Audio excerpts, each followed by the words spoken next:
Hi everyone, welcome to our channel SAP FICO for Mallus. കഴിഞ്ഞ ക്ലാസ്സിൽ നമ്മൾ ഏതൊക്കെ മൊഡ്യൂൾസ് ആരെല്ലാം എലിജിബിൾ ആണ്, job opportunities in SAP FICO എന്നാണ് നമ്മൾ പഠിച്ചത്. ഇന്നത്തെ ക്ലാസ്സിൽ നമ്മൾ പഠിക്കാൻ പോകുന്നത് എന്താണ് SAP ഫിഗോ, SAP ഫിഗോയുടെ ഓർഗനൈസേഷണൽ സ്ട്രക്ചർ എന്താണ് എന്നതാണ്. നമുക്ക് ആദ്യമായിട്ട് എന്താണ് SAP ഫിഗോ എന്നത് പഠിക്കാം. SAP ഫിഗോ എന്നത് ഒരു SAP ERP സിസ്റ്റത്തിൻ്റെ ഹാർട്ട് എന്നാണ് അറിയപ്പെടുന്നത്. അതുപോലെ തന്നെ എന്ത് ബിസിനസ് പ്രോസസ്സ് നടന്നോട്ടെ, അതായതെന്ന് വെച്ച് കഴിഞ്ഞാൽ ഒരു സാധനം വാങ്ങിക്കുകയോ അല്ലെങ്കിൽ ഒരു സാധനം വിൽക്കുകയോ അല്ലെങ്കിൽ എംപ്ലോയീസിന് സാലറി കൊടുക്കുകയോ അങ്ങനെ എന്തു ബിസിനസ് പ്രോസസ്സ് നടന്നു കഴിഞ്ഞാലും അതൊരു ഫിനാൻഷ്യൽ ട്രാൻസാക്ഷനിലായിരിക്കും അവസാനിക്കുന്നത്. അപ്പോൾ ഈ ഫിനാൻഷ്യൽ ട്രാൻസാക്ഷൻ റെക്കോർഡ് ചെയ്ത് കീപ്പ് ചെയ്യുന്നത് ഫിഗോ എന്ന് പറയുന്ന മൊഡ്യൂളിലായിരിക്കും. ഫോർ എക്സാമ്പിളായിട്ട് ഒരു സാധനം മേടിക്കുകയാണ്, അപ്പം MM-ഉം FAയും തമ്മിലുള്ളൊരു ഇൻ്റഗ്രേഷൻ അവിടെ നടക്കുന്നുണ്ട്. അതുപോലെ തന്നെ ഒരു സാധനം വിൽക്കുവാണ്, അപ്പം SD-യും FAയും തമ്മിലുള്ളൊരു ഇൻ്റഗ്രേഷൻ നടക്കുന്നുണ്ട്. അപ്പോൾ അതുകൊണ്ട് തന്നെ നമുക്ക് പറയാം SAP ഫിഗോ മൊഡ്യൂള് ബാക്കിയുള്ള മൊഡ്യൂളുമായിട്ട് ടൈറ്റ്ലി ഇൻ്റഗ്രേറ്റഡ് ആണെന്ന് പറയാം. അതായത് MM മൊഡ്യൂളുമായിട്ടും SD മൊഡ്യൂളുമായിട്ടും HR മൊഡ്യൂളുമായിട്ടും ടൈറ്റ്ലി ഇൻ്റഗ്രേറ്റഡ് ആണ് SAP ഫിഗോ മൊഡ്യൂള്. അടുത്തതായിട്ട് നമുക്ക് എന്താണ് SAP ഫിഗോ ഓർഗനൈസേഷണൽ സ്ട്രക്ചർ എന്നത് നോക്കാം. ഒരു സ്ഥാപനത്തിൻ്റെ ഫിനാൻഷ്യലോ അല്ലെങ്കിൽ കൺട്രോളിംഗ് റിലേറ്റഡ് ആയിട്ടുള്ള പ്രവർത്തനങ്ങൾ റെപ്രസെൻ്റ് ചെയ്യുന്ന ഫ്രെയിംവർക്കിനെ പറയുന്ന പേരാണ് ഓർഗനൈസേഷണൽ സ്ട്രക്ചർ. അത് പല ഘട്ടത്തിലായിട്ട് കാണിച്ചിട്ടുണ്ട്. അതായതെന്ന് വെച്ച് കഴിഞ്ഞാൽ ഒന്നാമത്തെ എന്ന് വെച്ച് കഴിഞ്ഞാൽ കമ്പനി, അത് FAയുടെ ഇതിൽ ഓപ്ഷനിലാണ്.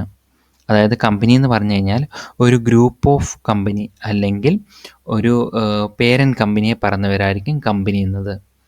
അതുപോലെ തന്നെ നമ്മുടെ മോസ്റ്റ് ഓഫ് ദി കമ്പനീസും കമ്പനി കോഡ് ലെവലിലായിരിക്കും വർക്ക് ചെയ്യുന്നത്. ഫോർ എക്സാമ്പിളായിട്ട് ABC ഗ്രൂപ്പ് എന്ന് പറയുന്ന ഒരു കമ്പനി ഉണ്ട്. ആ കമ്പനിയുടെ അണ്ടറിൽ കുറേ കമ്പനി കോഡ്സുകൾ കാണും. അപ്പോൾ ABC ഗ്രൂപ്പ് എന്ന് പറയുന്ന ഒരു കമ്പനിയായിട്ടാണ് നമ്മൾ ട്രീറ്റ് ചെയ്യുന്നത്. SAP ഫിഗോയുടെ അടുത്ത പ്രധാനപ്പെട്ട ഒരു ഓർഗനൈസേഷണൽ സ്ട്രക്ചറാണ് കമ്പനി കോഡ് എന്നുള്ളത്.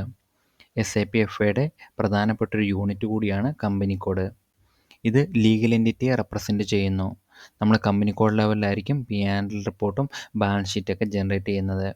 അതുകൊണ്ട് നമുക്ക് പറയാം എല്ലാ എക്സ്റ്റേണൽ ഫിനാൻഷ്യൽ റിപ്പോർട്ടും ജനറേറ്റ് ചെയ്യുന്നത് കമ്പനി കോഡ് ലെവലിലായിരിക്കും. ഒരു SAP FA ഇംപ്ലിമെൻറ്റ് ചെയ്യണമെന്നുള്ള മിനിമം റിക്വയർമെൻ്റ് എന്ന് പറഞ്ഞു കഴിഞ്ഞാൽ കമ്പനി കോഡ് ഉണ്ടായിരിക്കണം എന്നുള്ളതാണ്. അപ്പോൾ നമുക്ക് ഫോർ എക്സാമ്പിളായിട്ട് പറയാം ABC ഗ്രൂപ്പ് എന്ന് പറയുന്നൊരു കമ്പനി ഉണ്ട്. ആ ABC ഗ്രൂപ്പ് എന്ന് പറയുന്ന കമ്പനിക്ക് 2 കമ്പനി കോഡുണ്ട്. അതായത് ഒന്ന് ഇന്ത്യയിലും ആണ്, ഒന്ന് അമേരിക്കയിലുമാണ്.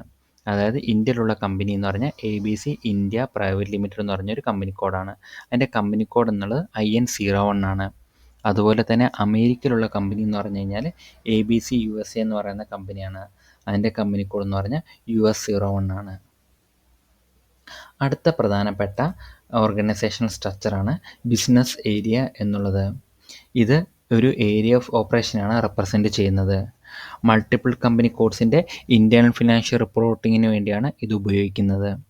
ഫോർ എക്സാമ്പിളായിട്ട് പറഞ്ഞു കഴിഞ്ഞാൽ ഇപ്പോൾ ഒരു മാനുഫാക്ചറിങ് കമ്പനി ഉണ്ട്. ആ മാനുഫാക്ചറിങ് കമ്പനിക്ക് 2 ബിസിനസ് ഏരിയാസാണുള്ളത്. ഒന്ന് ഓട്ടോമോട്ടീവ് സെക്ഷനുണ്ട്, ഇലക്ട്രോണിക് സെക്ഷനുണ്ട്. അപ്പോൾ ഈ 2 സെക്ഷനിലെയും നമുക്ക് ഫിനാൻഷ്യൽ ഡീറ്റെയിൽസ് അറിയണം. അപ്പോൾ അതിനു വേണ്ടിയാണ് ഈ ബിസിനസ് ഏരിയ ഉപയോഗിക്കുന്നത്. SAP ഫിഗോയുടെ അടുത്ത ഒരു പ്രധാനപ്പെട്ട ഓർഗനൈസേഷണൽ സ്ട്രക്ചറാണ് ചാർട്ട് ഓഫ് അക്കൗണ്ട്സ്. ഒന്നോ ഒന്നിലധികമോ കമ്പനി കോഡുകൾ ഉപയോഗിക്കുന്ന GL അക്കൗണ്ടുകളുടെ ലിസ്റ്റാണ് ചാർട്ട് ഓഫ് അക്കൗണ്ട്സ് എന്നുള്ളത്. ഇത് ഡിഫൈൻ ചെയ്തിരിക്കുന്നത് എങ്ങനെയാണ് ഒരു അക്കൗണ്ട് സ്ട്രക്ചർ ചെയ്തിരിക്കുന്നത് എന്നുള്ളതാണ്. ഫോർ എക്സാമ്പിളായിട്ട് പറഞ്ഞു കഴിഞ്ഞാൽ നമുക്ക് അസറ്റ്, ലയബിലിറ്റി, ഇൻകം, എക്സ്പെൻസ് ഇതെല്ലാം അക്കൗണ്ട്സിൽ എങ്ങനെയാണ് കാണിച്ചിരിക്കുന്നുള്ളത് മെൻഷൻ ചെയ്തിരിക്കുന്നത് ചാർട്ട് ഓഫ് അക്കൗണ്ടിലാണ്. മൾട്ടിപ്പിൾ കമ്പനി കോഡ്സിന് same chart of accounts share ചെയ്യാം. അടുത്തതായിട്ടുള്ള ഓർഗനൈസേഷണൽ സ്ട്രക്ചറാണ് കൺട്രോളിംഗ് ഏരിയ. കോസ്റ്റ് അക്കൗണ്ടിങ്ങിലെ ഓർഗനൈസേഷണൽ യൂണിറ്റിനെ റെപ്രസെൻറ്റ് ചെയ്യുന്നത് കൺട്രോളിംഗ് ഏരിയ ആണ്. ഒന്നോ ഒന്നിലധികമോ കമ്പനി കോഡുകൾക്ക് സെയിം കൺട്രോളിംഗ് ഏരിയ ഷെയർ ചെയ്യാം. പക്ഷേ സെയിം ഫിസ്ക്കൽ ഇയർ വേരിയൻറ്റും സെയിം ചാർട്ട് ഓഫ് അക്കൗണ്ട്സ് ആയിരിക്കണം. ആ കമ്പനി കോഡുകൾക്ക് സെയിം ഫിസ്ക്കൽ ഇയർ വേരിയൻറ്റും സെയിം ചാർട്ട് ഓഫ് അക്കൗണ്ട്സ് ആയിരിക്കണം. ഫോർ എക്സാമ്പിളായിട്ട് കൺട്രോളിംഗ് ഏരിയ 1000 എന്ന് പറയുന്നത് നമ്മൾക്ക് 2 കമ്പനി കോഡുണ്ട്. അതായത് ഇന്ത്യയിലൊരു കമ്പനിയുണ്ട്, അമേരിക്കയിലൊരു കമ്പനിയുണ്ട്. ഇന്ത്യയിലുള്ള കമ്പനി INC റോൺ എന്ന കമ്പനി കോഡും അതുപോലെ അമേരിക്കയിലുള്ള കമ്പനി US റോൺ എന്ന് പറയുന്ന കമ്പനി കോഡും സെയിം കൺട്രോളിങ് ഏരിയ ഷെയർ ചെയ്യാനായിട്ട് സാധിക്കും. അടുത്തായിട്ട് നമ്മൾ ഈ ഓർഗനൈസേഷണൽ സ്ട്രക്ചറിൻ്റെ ഡയഗ്രമാറ്റിക് റെപ്രസെൻറ്റേഷൻ ആണ്. അതായത് ABC ഗ്രൂപ്പ് എന്ന് പറയുന്ന ഒരു കമ്പനി ഉണ്ട്. ആ കമ്പനിക്ക് 2 കമ്പനി കോഡുണ്ട്. INC റോൺ എന്ന് പറയുന്ന ഇന്ത്യയിലുള്ള ഒരു കമ്പനിയും അതുപോലെ തന്നെ US റോൺ എന്ന് പറയുന്ന അമേരിക്കയിലുള്ള കമ്പനിയും. ഈ 2 കമ്പനി കോഡും ഷെയർ ചെയ്യുന്നത് സെയിം ചാർട്ട് ഓഫ് അക്കൗണ്ട് ആയിരിക്കും. ABC ചാർട്ട് ഓഫ് അക്കൗണ്ട്സ് ആയിരിക്കും. അതുപോലെ തന്നെ സെയിം കൺട്രോളിങ് ഏരിയയും ഷെയർ ചെയ്യാം. വേണമെങ്കിൽ സെപ്പറേറ്റ് ആയിട്ടും ചാർട്ട് ഓഫ് അക്കൗണ്ട്സ് എടുക്കാം, സെപ്പറേറ്റ് കൺട്രോളിങ് ഏരിയ എടുക്കാം. അതുപോലെ തന്നെ സെയിം ചാർട്ട് ഓഫ് അക്കൗണ്ട്സിലും സെയിം കൺട്രോളിങ് ഏരിയയിലും ഈ കമ്പനി കോഡുകൾക്ക് വർക്ക് ചെയ്യാനായിട്ട് സാധിക്കും.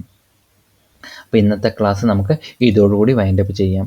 അടുത്ത ക്ലാസ്സിൽ നമ്മൾ എന്താണ് FI കമ്പോണൻസ് ഏതെല്ലാം, CO കമ്പോണൻസ് ഏതെല്ലാം എന്നുള്ളത് പഠിക്കാം.